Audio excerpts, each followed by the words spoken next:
దీనికి అంటే ధాత్రి పూజ. ఉసిరికి పూజ చేస్తారు. ఉసిరికి చేసేటటువంటి పూజ కూడా సామాన్యంగా ఉండదు.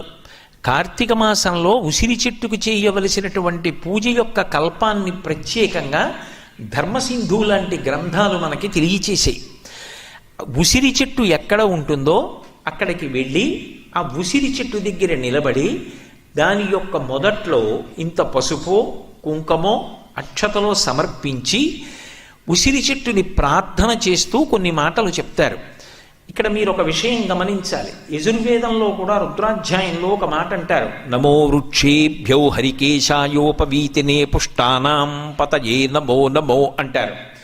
ఈ చెట్టు రూపంగా ఉన్న శివుడికి నమస్కారం, చెట్టు ఆకులుగా ఉన్న శివుడికి నమస్కారం, చెట్టు ఆకులలో ఆకుపచ్చతనంగా ఉన్న శివుడికి నమస్కారం అంటారు. అలా ఈ ధాత్రి రూపంలో